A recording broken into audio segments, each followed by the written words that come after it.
A Justiça Federal no Rio Grande do Sul condenou o empresário por ter descontado contribuições previdenciárias de empregados, mas não ter feito depósito na Previdência como manda a lei. E para falar mais sobre esse assunto, essa obrigação trabalhista, nós convidamos o advogado Gustavo Beirão, que é especialista em direito previdenciário. Boa tarde, doutor. Boa tarde, Érica. Quais descontos podem ser feitos em folha e quais dependem da autorização do empregado? Os descontos que podem ser feitos em folha são aqueles determinados pela lei, em acordos ou convenções coletivas, e aqueles determinados pela justiça, como, por exemplo, pensão alimentícia. E os demais descontos, tais como previdência privada, seguro de vida, alguns descontos que são feitos a favor de entidades sindicais, esses devem ser expressamente autorizados pelo trabalhador. Imposto de renda que é retido na fonte pode ser descontado? Sim, imposto de renda, INSS, vale transporte. Isso não independe da vontade do empregado? Exatamente, são os descontos previstos legalmente. Como funciona, então, esses descontos referentes a vale alimentação, INSS, auxílio combustível, plano de saúde, entre esses outros? Como funciona? Em relação ao INSS, existe uma tabela de alíquotas que incidem de acordo com a remuneração do empregado. Hoje, quem recebe até R$ 1.399,12 incide um percentual de 8%. Quem recebe entre R$ 1.399,13 até R$ 2.331,88, 9%.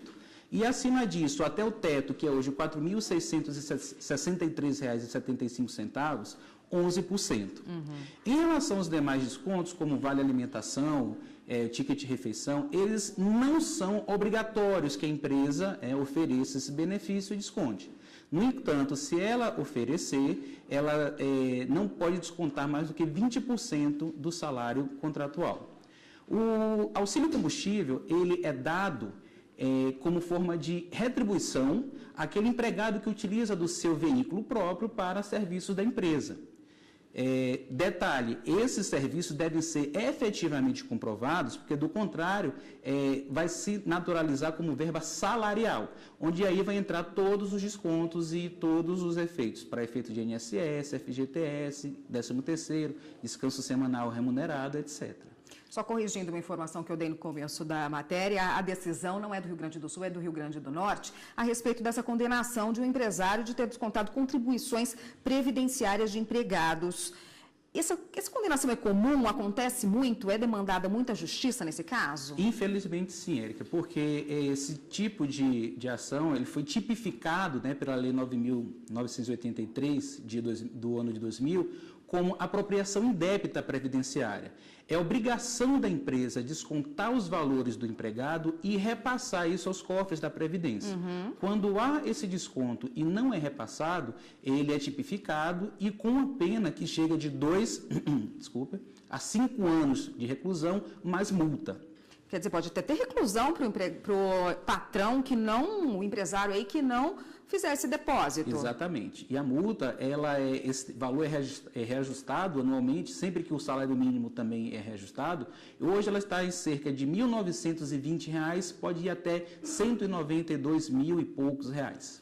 Como é que a pessoa fica sabendo se está sendo descontada ali na folha de pagamento e se o patrão dela está repassando esses direitos, depositando como deve ser feito? Existem duas formas da gente fazer esse monitoramento. Em relação às contribuições previdenciárias, existe o extrato do Cadastro Nacional de Informações Sociais, mais conhecido como CNIS.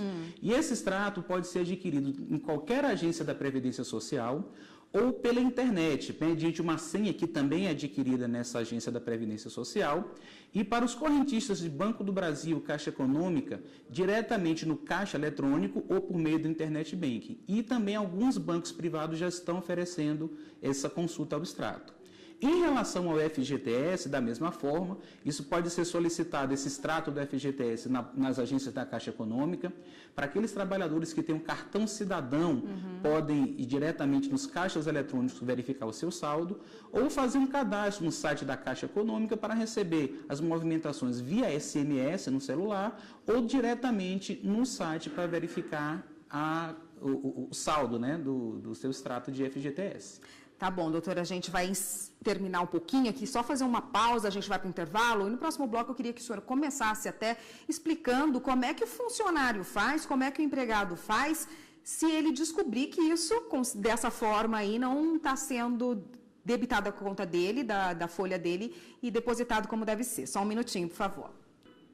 Aqui no estúdio nós voltamos a falar com o advogado Gustavo Beirão, que é especialista em direito previdenciário, e hoje conversa com a gente a respeito dos descontos em folha. Doutor, no bloco passado o senhor disse o que pode ser descontado em folha, o que precisa de autorização do empregado, o que vai ser descontado de qualquer forma, não precisa da anuência dele ou não. Caso o empregado vá e descubra que a empresa está descontando algo do salário dele e não está depositando na conta como previsto em lei, o que ele faz? Érica, nesses casos, primeiro a gente orienta que ele vá lá no RH da empresa, ver se não houve algum equívoco, houve alguma falha nos trâmites, né, administrativos. Caso contrário, ele não consiga resolver, ele tem duas opções: ou acionar a administração, no caso as superintendências regionais do trabalho e emprego, ou entrar na justiça por meio de um advogado ou um defensor público. Porque isso pode dar problema para ele, né? Quando ele for demitido, por exemplo, que pode acontecer, dispensado do trabalho, ele tem que receber os direitos e não consegue, é isso? Verdade. E não só isso, como também futuramente vai prejudicar os direitos previdenciários. No caso de um benefício que ele venha requerer e não haja essas contribuições, o INSS vai indeferir. Vamos repetir as sanções que são impostas aí ao empregador que não faz isso direitinho. São de 2 a 5 anos de reclusão e uma multa que pode chegar entre R$ 1.920 e poucos reais até R$ 192 mil e fração.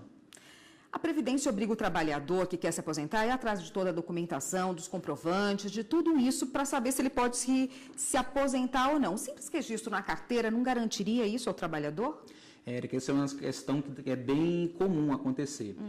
Na verdade, a legislação ela privilegia os dados que constam no Cadastro Nacional de Informações Sociais, podendo o trabalhador, a qualquer momento, fazer inclusões, exclusões, alterações nesse cadastro. E um dos documentos utilizados para essa inclusão é, sim, a carteira de trabalho, que, estando em perfeitas condições, sendo contemporânea, não tendo rasuras, não faltando folhas, não tendo indícios de adulteração, ela é, sim, prova para comprovar aquele vínculo de emprego. Se o trabalhador não fizer essa busca que o senhor falou, ver direitinho aí se o depósito está sendo recolhido devidamente, é isso que desconta da folha dele, e ele só perceber na época em que ele foi demitido, como ele fazer, já que ele já foi desligado da empresa? Como ele faz? Tem duas situações. Normalmente nos contratos de trabalho acima de um ano, existe uma obrigatoriedade da homologação junto ao sindicato, né, dessa rescisão. E aí existe um assistente, que pode ser tanto do sindicato, ou então uma autoridade competente do Ministério do Trabalho, que vai verificar toda a documentação necessária. E dentre os documentos necessários para que seja homologado, está o extrato do FGTS, bem como as guias pagas e o extrato rescisório do FGTS. Se tiver faltando alguma desses recolhimentos, o assistente ele pode, num primeiro momento, tentar conciliar, né, de repente, com a empresa, e caso isso não seja possível, será encaminhado para as autoridades, no caso a Superintendência Regional do Trabalho e Emprego, para que sejam tomadas as devidas providências. O grande problema é quando o contrato é inferior a um ano, que não há essa obrigatoriedade de homologação. Nesses casos, nós orientamos sempre que o trabalhador vá acompanhado de um advogado especialista no assunto, para que ele não venha a ser prejudicado.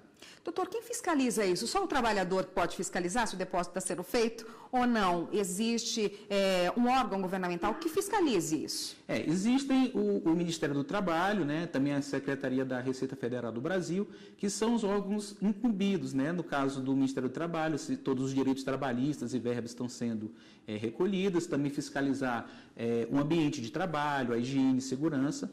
E em relação à Receita Federal, são em relação às contribuições previdenciárias devidas por essas empresas.